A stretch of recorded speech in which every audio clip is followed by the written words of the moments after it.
This is Behind the Headlines, with behind-the-scenes analysis on issues affecting Pennsylvanians, sponsored by the Susquehanna Valley Center for Public Policy.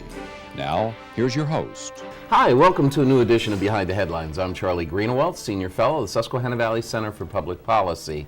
And on this particular edition, I'm joined by my normal co-host, Maura Donnelly. Welcome back, Maura. Normal? Well, we each of us missed a few shows here. We've been very busy. Yes, it's nice to be together again.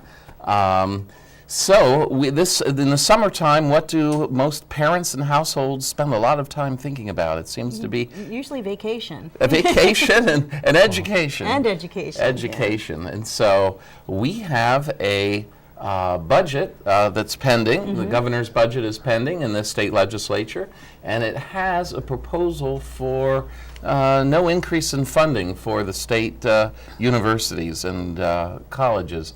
So we have someone here to talk about that, and that is Steve Hicks. Welcome, Steve. Hi, Charlie. It's nice to have you on the show again. Of course, to see you. Steve Hi, is the Maura. president Hello, of Steve. APSCUF, the faculty union that represents all the faculty for the 14 state system universities. Steve, what is your thought about the governor's budget, which proposes level funding for the 14 state universities? What effect will this have on higher education?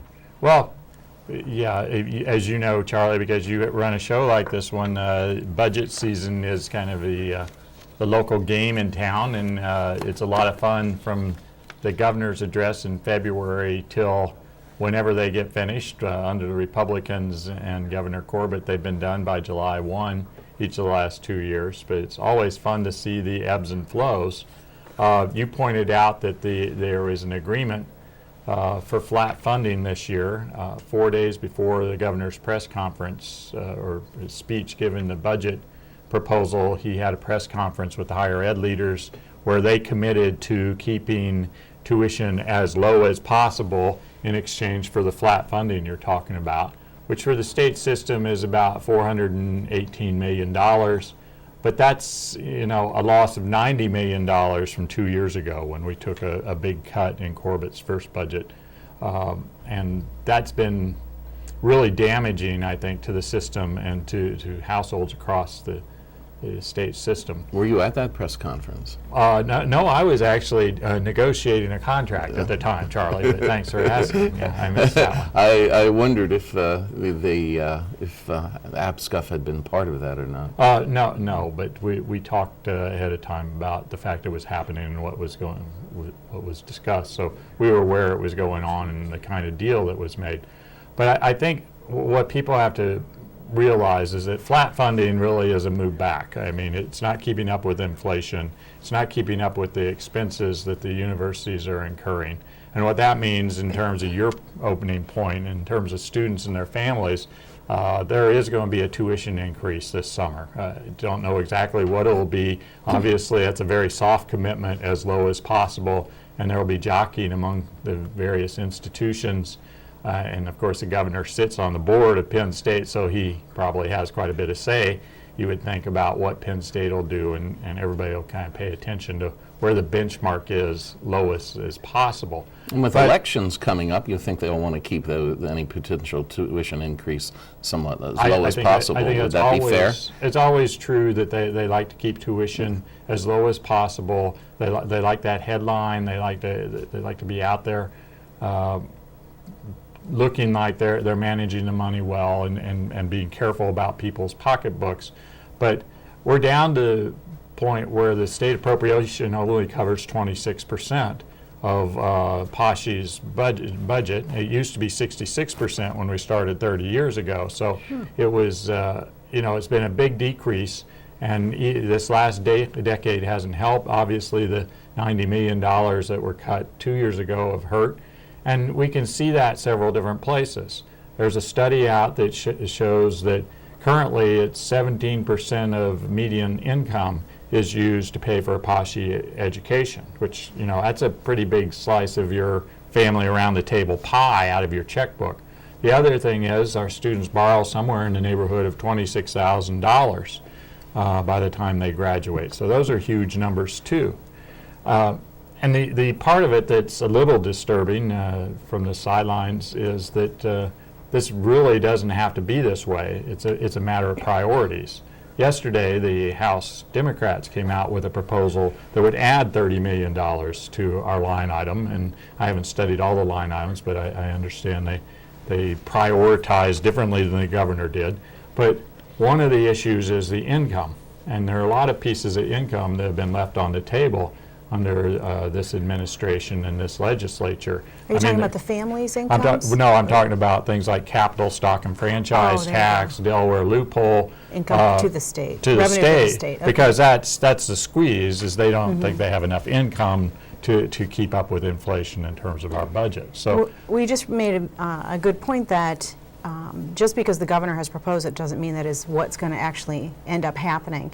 In addition to what's happening in the House, are you seeing any movement for some potential increase in funding in the Senate or any other proposals that might be helpful? I think we've spent most of the spring worried about the other direction. The governor's proposal in February, for lack of a better term, created linkages with various things like liquor store privatization, the transportation bill, and pension. Everything's being linked funding. together. Right. At the opening, you said it was game time, and I think Well, that's what starts to part of happen. it. That's why Part it's of the so game, fun to yeah. watch, is to see everybody juggle. To balance the governor's proposed budget, he brought in like $150 million from the pension reforms that he proposed. Okay. So we were worried that if they came up short and didn't do that our funding might be cut some more. And the income numbers in the state haven't been good. If you follow the monthly numbers, they've been behind the projections and behind the governor's projections for the year. So they don't think they're going to be in as good a shape at the end of this year as they thought they would be. So we've been worried about a cut. I think what the House Democrats did yesterday indicates that there are ways to rethink how we're doing things. And I think that goes back to the opening question. What is higher ed like, and where is it prioritized at this point?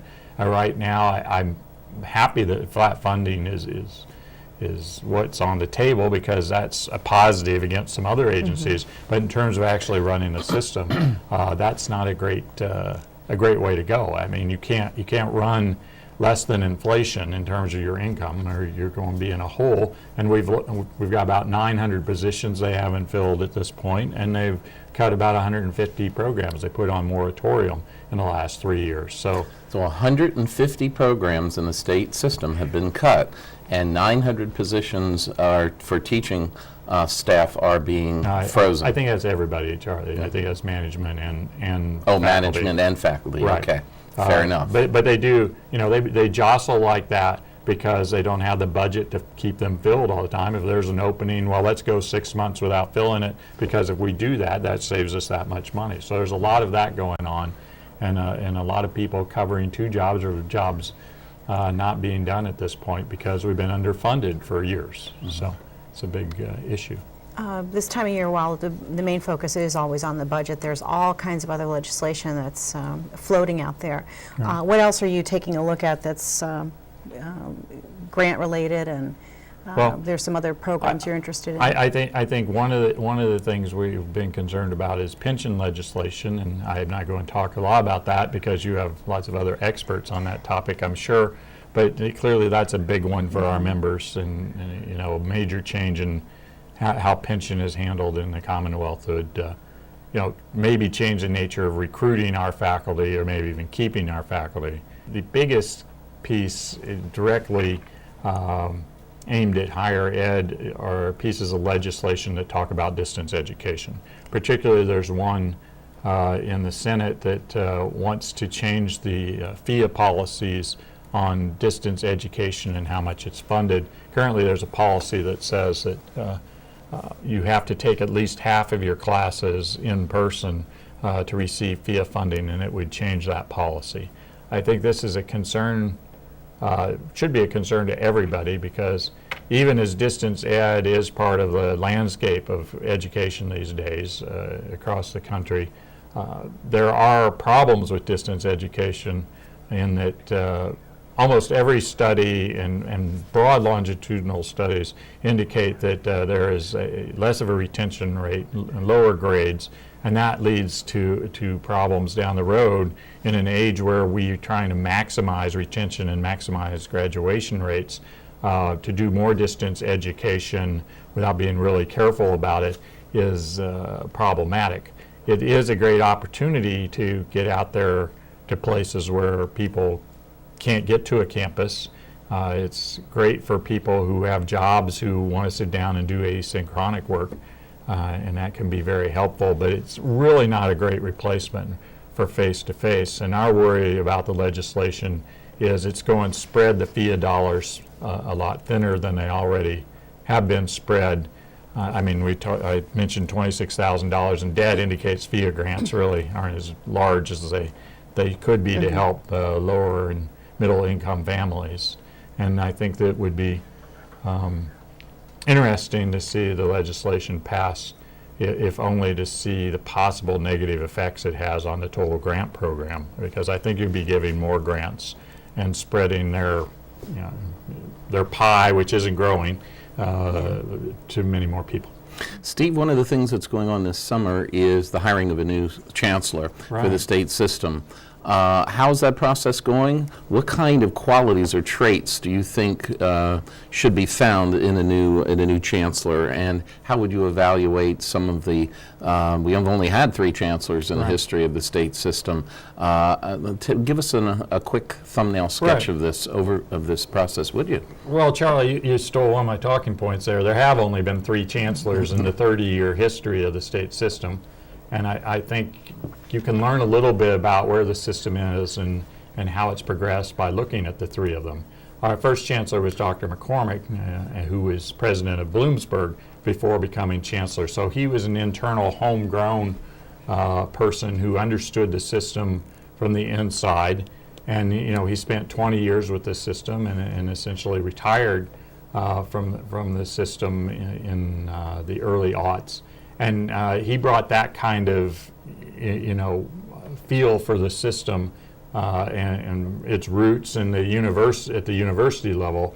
And I think that was a big positive, and a lot of us look back as positive years. In 2001, Dr. Judy Hampel came from the Florida state system, and it was from the system office, and she'd worked in the system office. And I think it's telling to think back that we brought in somebody from a system office, because one of the things Dr. Hampel seemed to want to do is centralize the 14 much more than they had been, to create, instead of 14 Confederate universities, to create one big system that, if for lack of a better metaphor here, it's like Penn State. It has so many campuses, but it has a single identity.